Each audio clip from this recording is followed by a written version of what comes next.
juga Pak Kapolri, Jenderal Polisi Listio Sigit Prabowo, tetap memiliki semangat yang sama untuk mempertahankan netralitas.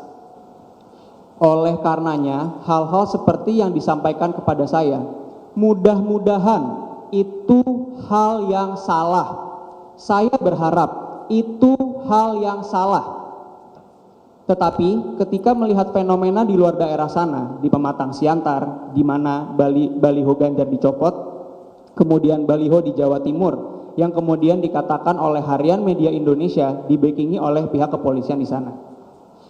Lalu kemudian ada integrasi CCTV dengan visual HD, lalu kemudian beserta lengkap audionya di seluruh Indonesia yang diintegrasikan dari KPU Bawaslu ke Polres setempat. Saya pikir sulit rasanya untuk menyatakan bahwa tidak ada sesuatu di sini. Pasti ada sesuatu. Dan ini harus diungkap tuntas, harus diluruskan. Jangan sampai kemudian institusi yang kita cintai bersama, kepolisian ini, menjadi institusi yang bertentangan dengan nilai-nilai demokrasi. Saya yakin betul bahwa ini bukan terkait institusi, tapi ini terkait dengan oknum-oknum di dalamnya. Jadi, mari. Saya sebagainya juru bicara TPN Ganjar Mahfud 2024, saya himbau pada teman-teman kepolisian untuk tetap netral, tetap menyuarakan nurani dan berfungsi sesuai dengan tupoksi dari Kepolisian Republik Indonesia. Terima kasih.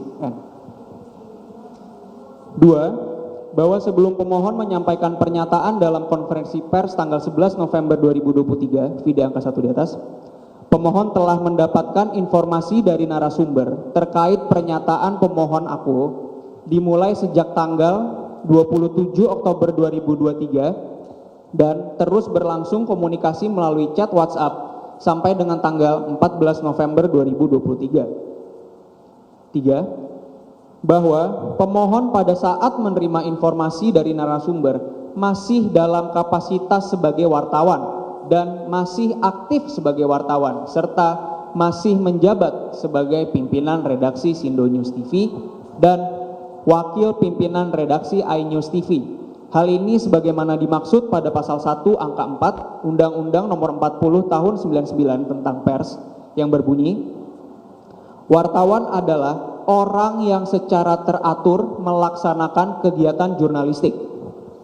Yang mana maksud dari kegiatan jurnalistik tersebut menurut pasal 1 angka 1 Undang-Undang Pers adalah lembaga sosial dan wahana komunikasi massa yang melaksanakan kegiatan jurnalistik meliputi mencari, memperoleh, memiliki, menyimpan, mengolah, dan menyampaikan informasi baik dalam bentuk tulisan, suara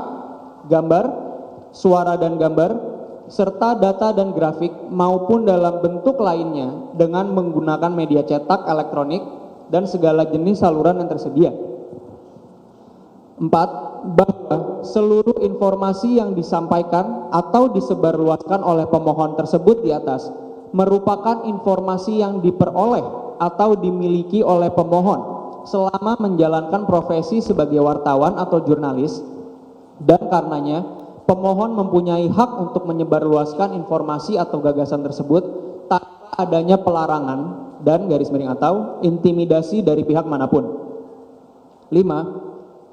Bahwa pemohon telah mengajukan cuti sebagai wartawan kepada perusahaan pers PT Sam Televisi Network pada tanggal 1 November 2023 dan perusahaan pers berdasarkan surat tanggapan tanggal 6 November 2023 telah mengeluarkan persetujuan cuti kepada pemohon mulai efektif cuti pada tanggal 28 November 2023 dan pemohon tidak lagi menjalankan tugas profesi wartawan sejak tanggal tersebut.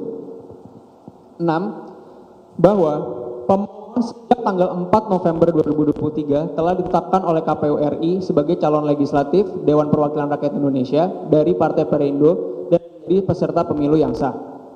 7. Bahwa selain calon legislatif, pemohon juga mendapatkan tugas sebagai juru bicara TPN Ganjar Mahfud mulai efektif bekerja pada tanggal 28 November 2023 pada saat mulai jadwal kampanye ditetapkan oleh KPU RI. Surat tugas sebagai juru bicara TPN dikeluarkan pada tanggal 24 November 2023 berdasarkan surat keputusan nomor sekian yang ditandatangani oleh pasangan calon presiden dan calon wakil presiden Haji Ganjar Pranowo SH MIP dan Profesor Dr. Haji Mahfud MD. 8. Bahwa atas pernyataan pemohon pada konferensi pers tanggal 11 November 2023, pemohon dilaporkan oleh 6 orang pelapor berdasarkan kami anggap dibacakan. 9. Bahwa ke-6 pelapor tersebut awalnya melaporkan pemohon dengan dugaan tindak pidana setiap orang dengan sengaja dan tanpa hak menyebarkan informasi yang ditujukan untuk menimbulkan rasa kebencian atau permusuhan individu dan garis miring atau kelompok masyarakat tertentu berdasarkan atas suku, agama, ras, dan antar golongan atau sara, dan garis miring atau barang siapa dengan menyiarkan berita atau pemberitahuan bohong dengan sengaja menerbitkan keonaran di kalangan rakyat sebagaimana dimaksud dalam pasal 28 ayat 2 Jungto pasal 45A ayat 2 Undang-Undang Nomor 19 Tahun 2016 tentang perubahan atas Undang-Undang Nomor 11 2008 tentang informasi dan transaksi elektronik, dan garis miring atau pasal 14 dan garis miring atau pasal 15 Undang-Undang Nomor 1 Tahun 1946 tentang peraturan hukum pidana yang terjadi pada tanggal 11 November 2023 di Menteng, Jakarta Pusat.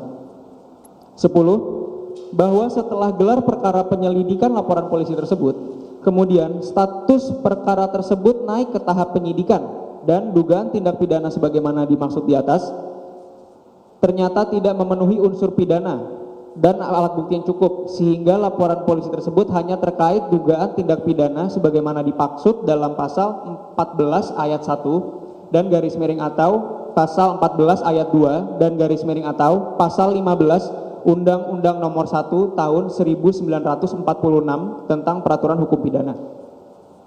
11. Bahwa tidak terpenuhinya unsur-unsur tindak pidana sebagaimana dimaksud pada pasal 28 ayat 2 Jungto pasal 45A ayat 2 Undang-Undang ITE menunjukkan bahwa sejak awal termohon mengetahui dan garis miring atau menyadari status pemohon sebagai wartawan atau jurnalis dalam menjalankan profesinya tidak dapat dipidana berdasarkan Undang-Undang ITE dikarenakan unsur tanpa hak dalam Undang-Undang ITE tersebut tidak terpenuhi. Sebab pemohon sebagai wartawan yang menjalankan kegiatan jurnalistik berdasarkan Undang-Undang Pers berhak untuk menyebarkan informasi dari hasil kegiatan jurnalistik sebagaimana dimaksud pada pasal 4 ayat 3 menyatakan untuk